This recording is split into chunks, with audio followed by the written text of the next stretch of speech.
Hey, tonight we're stepping into a world not of marble halls or bloody betrayals, but of stone cloisters and quiet shadow.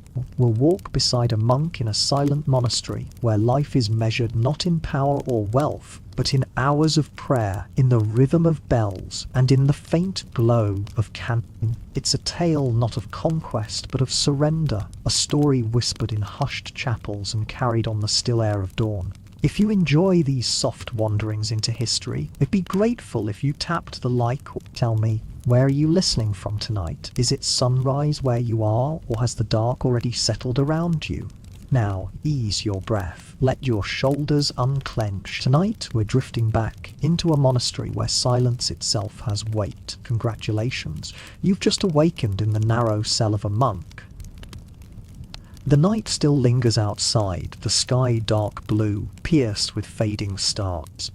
The room is bare, a wooden cot, a small desk, a crucifix on the wall, tolls in the distance, slow, deliberate, echoing across the cloister. It's the call to matins, the first prayer of the day, long before the sun has risen. You rise quietly, slipping into your robe, the fabric coarse against your skin.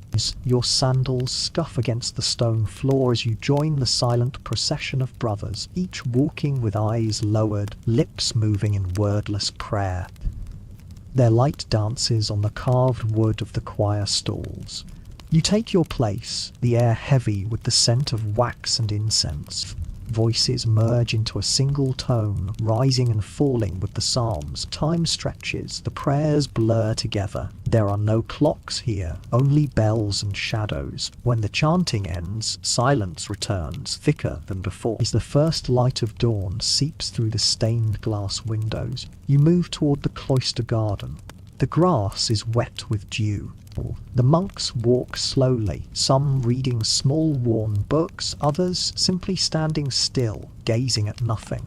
Here, silence is not absence but present. You hear every sound magnified. The rustle of sparrows in the rafters, the drip of water into a stone basin, the scrape of your sandals on gravel.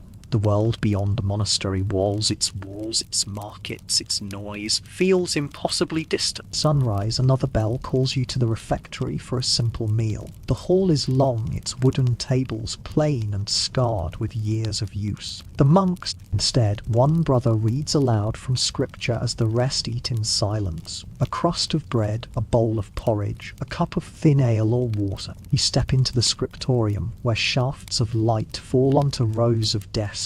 Here, monks bend over parchment, copying words letter by careful letter.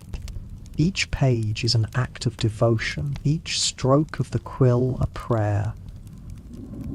In thought, the letters curve with patient care, though mistakes are punished not with scorn but with the slow task of starting again. You look up, and for a moment the only sound is the scratch of quills, like rain on a roof. Another bell tolls. It's time again for prayer, always prayer.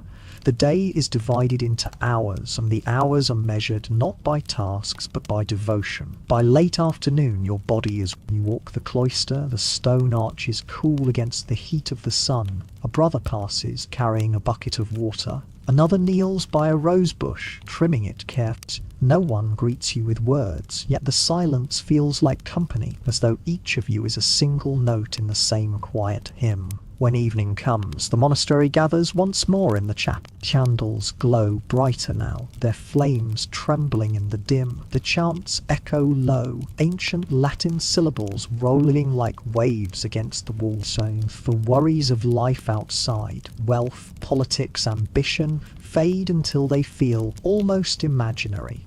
Night falls. You kneel, whispering your final prayers, then lie down on the wooden cot. Outside, the wind rattles faintly against the shutters. Somewhere an owl calls. Tomorrow will be the same.